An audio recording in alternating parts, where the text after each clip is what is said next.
And we're back as always, Half Hour Henshin. I am one of your hosts, Sleepy Witch, and I am joined by... DJ Azure, the 2.5D here talk tuber. Oh Oh man. man, there was a lot that happened this week. Oh my god. Yep, I mean we got our usual 2 episodes, Avalon released an episode, and Ultraman Rising came out this week. Yeah, and it's really funny too because just in time for Father's Day. I mean, I watched it on Father's Day with my community, and it was great. Oh man, it was... We'll talk about that a little bit. We're just going to give like our basic overview and thoughts because we're probably going to put out a video just talking about that as a whole because I think that would take up all our time. Yeah, it's just so good. But in general. Speaking about fathers, Atropos is still looking for hers. Yeah. Okay, like I thought from the preview, it doesn't look like Girion is dead. But Yeah. the 2 new Abyssalis Kings, and like, I like that it's kind of like, oh, it's a position that we share. Fun vibes. Also, God, really cool designs. Wait. Did you mean Girion or did you mean Gigist? I meant Gigist. If I said Girion... Yeah. You said they're all Girion they're all Girion was G-names. clearly shown to have, well, I mean... Yeah. quote unquote died or eaten, I should Yes. say, by one of the other. He's been eaten. I know. I love these designs. I love all the extra arms coming off. I love the hands on the face. And it also like shows you like the clear difference between them and Gigas, who is like almost like really smooth. Yeah, and it's like he's like so. Oh man, like they're legitimately like terrifying. Yep. Like, Gigas is like a different kind of terrifying because I do like the villain who's like, I'm just doing what you asked me to, and like does it in a way that like fucks you up. yeah. But these two are like, no, we should just do it our way. Yeah, they're like, yeah, we don't care. I'm like no, we love humans. We definitely do. It's Malcolm's are the next piece of human and chemi evolution. That's why we're trying to get them together. Yeah.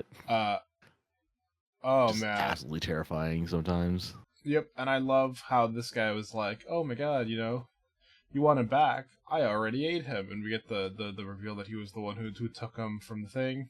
Mm-hmm. Yeah, no. The vibes for everything really cool. The fact that it ends on like the how we gotta deal with the biggest thorn of all, and we finally see Rene Dad after like. Mm-hmm. And honestly, it's a little bit of comedy, like seeing Renee's dad, like just like they just open up a curtain and he's there just meditating. It's honestly a little comedic. Okay, to be fair, at least we got the explanation that he's been like so hurt that he needed to like spend all his time resting. Because this starts with just a bit of like she walks in and he's just like writing down his notes, like working in an office, like chilling. And I'm like, could you have just been with your daughter this entire time? And then it's like, oh no, that one was a fake. Okay. Because if that hasn't recovered, I don't like blame him for not being here. But if he was just chilling, I'd be like, hey, I feel very differently about you not being here. Yeah. But no, he did have to fight him off. Like there was like everything was kind of clashing in this episode. Like, yep, we get the cool scene, which I love the cool scene of like person who's like meditating or asleep gets like something like she goes for the kick and he just like eyes open, grabs, blocks kick. And then we also got Atropos, like Rene and Atropos like saying you're not gonna hurt anyone, right? Yeah, Atropos basically making a deal with Rene. I like that. I like that the moment she basically finds out, like, hey, my dad is, like, the only thing that was kind of, that I really cared about, and it looks like there's no way to get him back, so I want you to kill him. I want you to kill him. They show up to save Kuga, which is cool. Or Fuga. Yeah, Fuga. Yeah, in my head I've just called him Rene's dad. So. Oh yeah, no, like yeah, same here. But man, like the way that these, like the fact that there's 2 Abyssal Kings and they really are just showing off that we're strong. Yep. Like, I also like that they're basically like, look, our alchemy is the original alchemy, so you guys can't compete. The like fact that they make this inorganic golem that's like, this is stronger than any of the things you've dealt with, and it's like, yeah, because we're the originators of alchemy. Yep. And Clotho, and also Clotho gets another upgrade out of nowhere. I just like that they're basically going like they're just pumping her full of power, and Yeah. obviously we can see that the more power she gets, like kind of the crazier she gets. Mm-hmm. Also, man, it's talking about scary with the guys. I love the scene where like Gigist is like he's like, oh, you know, the throne isn't yours to claim, and the dude immediately like punches him, like throws him to the ground, and is like, please, please, please, please, you're still recovering. Just let me handle this. Let me handle like his voice is so good. And it's kind of cool that they're like letting him do fake like they're kind of letting him go like one at a time. Yeah, and it's funny too because like you know like they easily could have like you know double team, but they're like, no, I don't feel like it right now. Yeah, and I mean that's kind of the weakness, right? That they each seem to have like their own different goals, and because they're all like pulling or pushing in a different direction, they're not necessarily like working together so much as they aren't working against each other too far. I also like that we got a little bit more conflict with Spanner, where Spanner's like, I really don't care that much about the chemis, and realistically, like, an ideal world doesn't need common riders. Yeah, which is always like, you know, a plot point in anything. Yeah. But also, real talk, it is fucking super salty of like the fucking like higher ups at the Alchemy Academy being like, okay, fine, now give us all the chemis, including, you know, the 101 chemi and the level 10 chemis that none of us could tame. And it's like, you don't get to just ask for them. Yeah, exactly. It's like, no.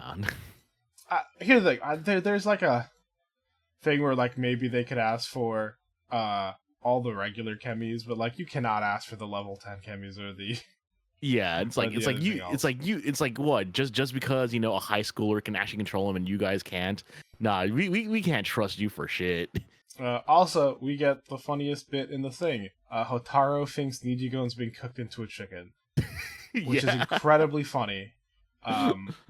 Because just like, okay, the vibes that Hotaru's mom would see Nijigon, who obviously looks like he's made of plastic, and just be like, yeah, man, I can just cook him.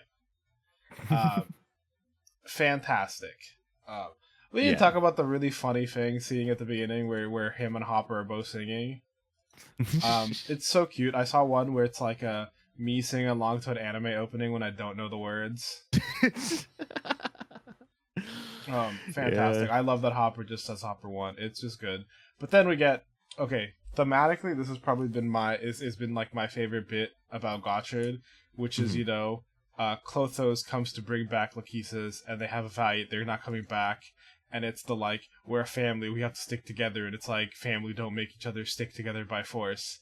And like, the like, okay, the way you get me is like, give me quote unquote non-human beings who like want to be human, or who don't think they're worth anything unless they can change, or who like don't think they have anything inside of them, quote unquote. Like, whew, I love that. Okay.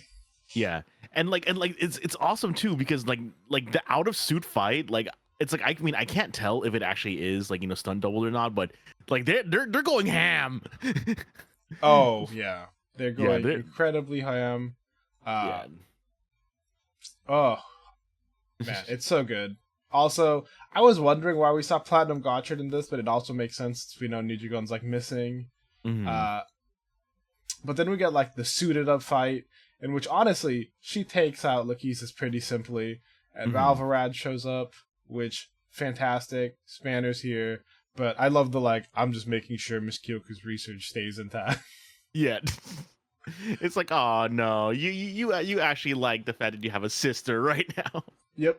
And I love the like you know, her talking about Clotho, and she's like, look at you, you're nothing but a beast without a soul, and she's crying, and you're like, this is why she wants to be human, because she doesn't just want to be like a fake thing. Yeah, or like exactly. A fake toy. But this episode ends with, in my opinion, probably the most surprising thing. We get like the like insert song, we're getting cool shit, Platinum Gotcha's going hard. And then dude immediately interferes, and like they get wiped, and we end on like probably not a loss. They haven't de-transformed yet, but we do not end up in a great place. Yeah, like I'm surprised. Yeah, like everyone just getting beat up. All the heroes are just not having a good time this episode. Yep. Yeah. Because we got both of the Valvarads got defeated by Clotho. We got, you know, they're fighting the oh god, I forget the two of you guys, but the new Abyssalis King's golem, and he just interferes to power him up, and they just get blasted, and that's like the last shot we see for this episode. Whew. Mm-hmm. And then we get again. Sometimes like the difference between this and like the previews is always so funny to me, where it's like, next time on Kamen Rider Gotchard, Nijigan gets a job. Yeah. He's just like working at a moving company.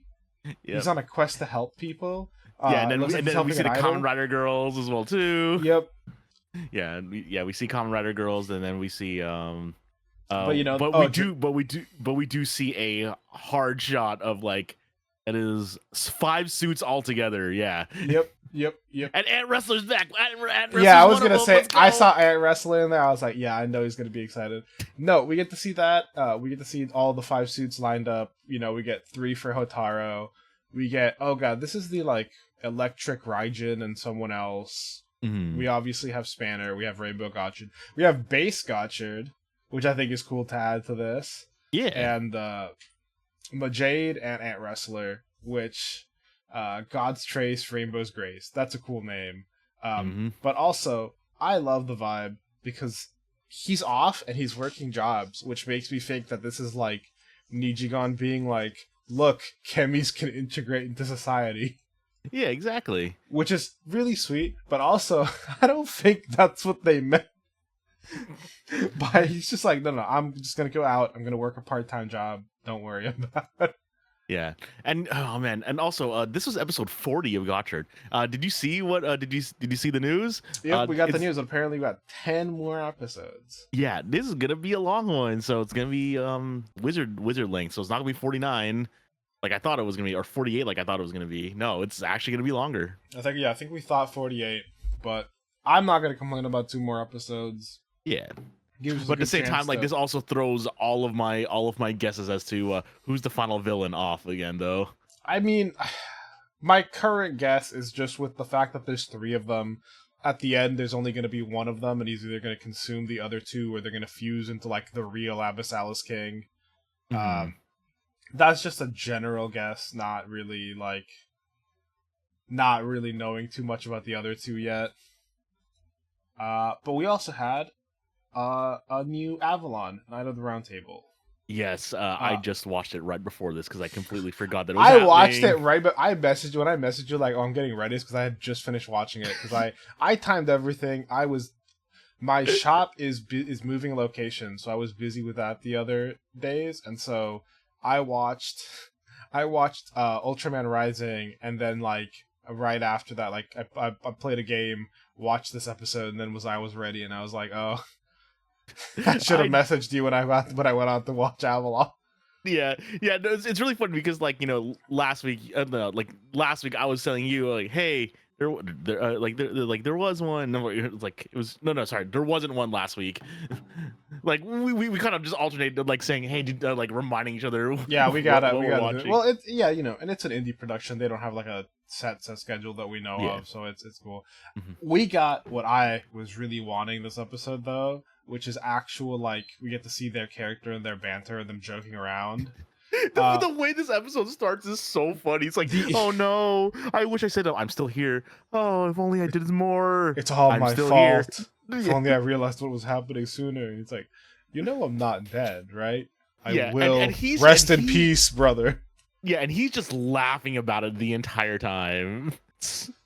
But to get to the serious stuff, like when they say, okay, yeah, no, that was an elf, but elves are good guys. Like even even people that watch fantasy, they're like, yeah, elves are normally a good guy, because when you think elf, you think Legolas, honestly. Yeah, you think noble, you think like even not even just like Legolas. Like I remember like it's like the elves from Aragon, which I read as like a kid and stuff, where like they're virtuous and they don't eat meat and like they're not bad guys. So yeah, but like I was telling you, we have all the renegades. They could be from any races, and like he says, people can hold a grudge for many years when you're like a long-lived race. Yeah. But we get quite a few like cool moments in this one. So like we basically just go straight to what's kind of pretty brutal. Like the elf is just watching like a bunch of renegades just like just actually attack humans, like just straight up attack them. Yep. And I thought we were getting a different bit. I was like, oh my god, is he gonna lend him the armor so that he could be a decoy? But then Yeah. he immediately shows up behind the armor. And I love the fact that, like, I saw this, and when it does its, like, poses, I'm like, oh, this is, like, really animalistic. Like, it reminds me of kind of like the Wild Force Power Rangers stuff. Where he's, like, you know, dropping down, posing, coming back up into, like a clawed stance. Which, I don't know, it was really sick when they revealed that, like, there's no one in the suit, though. Yeah, I mean, I like for me, I think maybe I was just slightly disappointed because I was like hoping, like saying, "Oh yeah, no, I'm friends with a Dullahan." Like if they said something like that, I would have freaked out. That would have been cool. I like the concept that, like, there's like a spirit in the suit that can move on its own, but because again, it's drake to arms. It's like a dragon, so there's the dragon kind of thing. So that's why it was like really animalistic. You know, when it was like taking them down, it was like scratching at them even though they were down. Yeah, Obviously a different vibe. If anything, the one thing, like, looking more at like the like lore fantasy stuff that I was a little disappointed in is, so he shows up with just the sword and he's fighting the elf, and the elf gets the upper hand and he's like, oh, you know, I'm waiting for my suit to come back to me. And like, again, going back to like the Knights of the Round Table, the Knights of the Round Table were mythical because these are guys who, like, you chop an arm off and they just keep going, you know. These guys are guys who are like basically ridiculously overpowered just by existing. And so it does feel weird to me that, like, oh yeah, he's supposed to be like a Knight of the Round Table guy, but he's only strong with the suit. Which I know that's kind of like that's more of like a tokusatsu, you know, that like you're just a normal human outside the suit gives you power. But I'm like, if you were a Knight of the Round Table, you cannot be taking L's like this, man. yeah, You know. But I thought the vibes were cool. Again, on the comedic part, the fact that, like, he's like, I was wondering why when they were fighting the suit, they just were not targeting his buddy at all, and like the suit flies off, and he's just like, just runs off. Yeah, it's so funny, and it's like, oh wait, I think no, it's that meme. Am I forgetting something? He'll be okay. He'll be okay. Yep. And then we get, you know, the big reveal. They were watching it. You know, it looks like the knight survived again. But don't worry, they're gonna stop him. And it's like, oh, you know, he might have that power. No, there's no way he has that power. I always love how that's the bit, like, they can't have that power. There's no way. Yeah, that power. Like what? Yep. But, you know, we're getting vengeance for the folk of the Fae, and we got what looks like a crow, which, antagonist-wise, that's pretty sick. Could be like a Tengu, getting a little bit of, like, Japanese mythology as well. Oh, that would be sick. Yeah. But, if we get into that. But we'll see. Again, I like seeing that we saw some more, like, actual character and some build-up. Man, speaking about character and build-up, Ultraman Rising, the newest Netflix animated Ultraman movie. Yeah, it was so good. Yeah, we're keeping it vague. We're keeping it like no spoilers for this, other than it was just really good. Yeah. And as I was joking around, a great movie for Father's Day. Oh my god, fantastic for Father's Day. In like all senses of the word, honestly. Man, talking about, first of all, I love how, like, first it's beautiful, right? Like, the characters are stylized. It gave me like a Batman Beyond vibe where, you know, we've got like a second generation hero who's like a little bit like thinner, slimmer, but in the same suit, you know, with the same vibes. The character designs were all super good.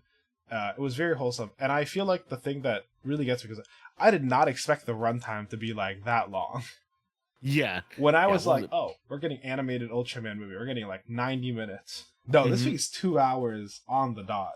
Yeah. And it's so long, but it's so good. And what I really like is that it really spends a lot of that 2 hour time making us care.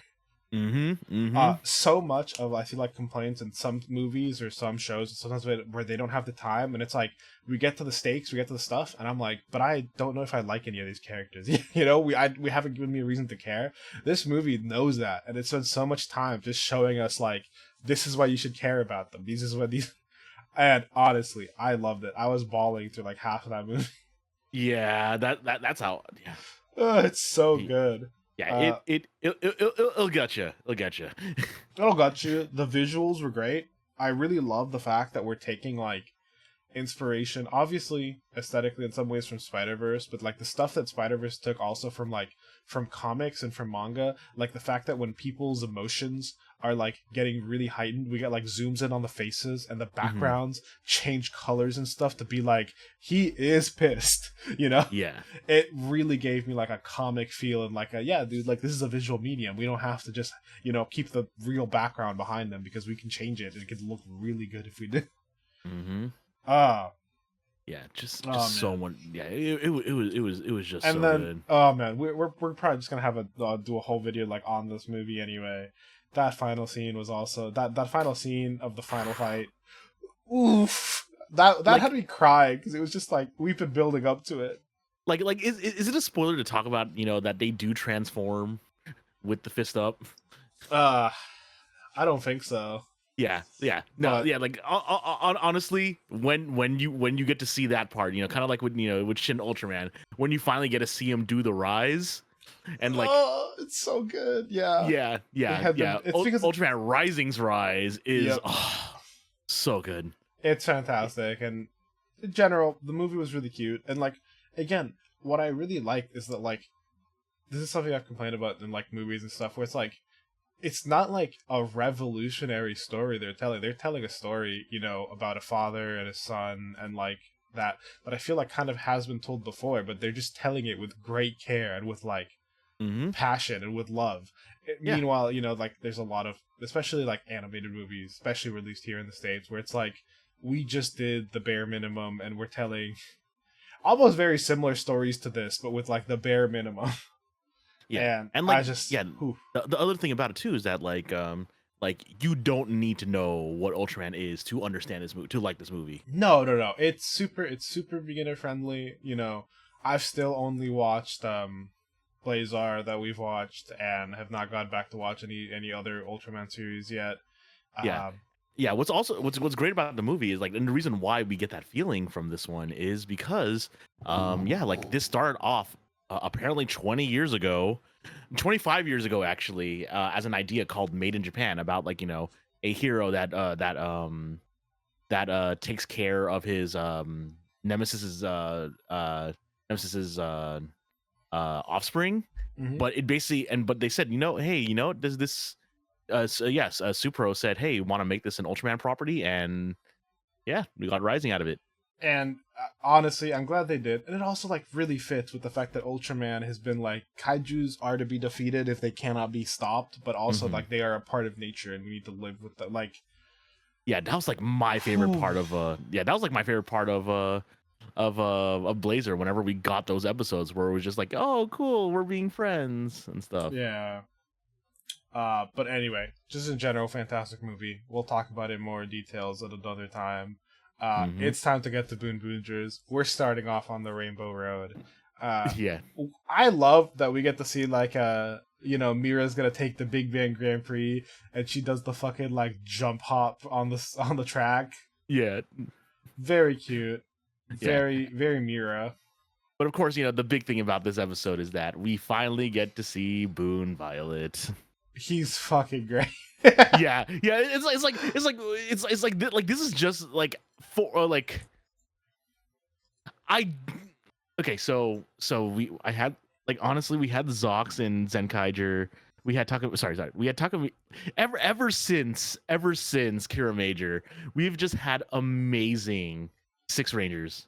It puts a smile on my face whenever I see, like, you know, the Six Rangers, because Takamichi was great because he basically just tied in with Kira Major. Zox, Goldstreaker, Zenkaiger. We all love him. We got Don Brothers sixth. Jiro wasn't the best, but you know, Jiro was a weirdo for a weird show, to be fair. Let's be honest. I think he did what he was really there for that show. Which means, obviously, now I'm super excited. I need to see the opening next week because I want to see the Moon Violet opening. Yes. But yeah, we get the like sound signature being like, oh, this is something that, you know, this is a sound that is emitted from stuff that Boomchan makes, and it's like, huh, So that means this is something you made? I don't know. Maybe. Yeah. Oh man. Like actually, if I remember correctly, we didn't even see Boone Diesel. Like, or we didn't really get to hear Boone Diesel, talk as much either to this episode. No, yet. this really wasn't so much his intro as it was Boone Violet's, because he talks a little bit. But he is barely in this episode. Yeah. We basically, see them, and we get to see him talk. He's got a way higher pitched voice than I thought. I thought this was going to be like an older adult voice. But he's got a very, I guess it makes sense. He's like the same as Boondario. I also like that we get the way he gets separated a little bit is by being Bune instead of Boone. Yeah. Bundy. Yep. But yeah, it's really funny too. Just just watching this, and what he basically just is already antagonistic towards the rest of the Boon Boongers, because he's like, I'm better than all of you. I do your job better. Also, I love that he's here. He's already late for delivery, and they figure out, hey, look, it's a Boon Book signal. Well, I gotta run towards that because I gotta run towards chaos. Dude's insane. I love the bit of him basically going through to everyone's job and just doing it first. I guess the only one that he didn't really do first was Mira's, because she tripped on her own. Yeah. And we get the Spider-Man scene. Exactly. I remember Twitter was joking around. It's like, oh, do you think it took him 156 takes to do that scene? Maybe, dude. Maybe. But then the Genba, I love how he just shows up and he's like, the checkered flag's already flown, pal, and he's like, what? Sorry, Genba, he already got me the item I wanted.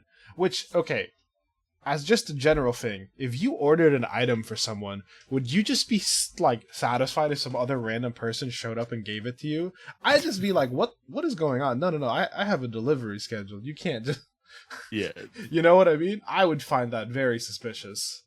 The Chishiro just realizing he's being chased down and dipping. Yeah.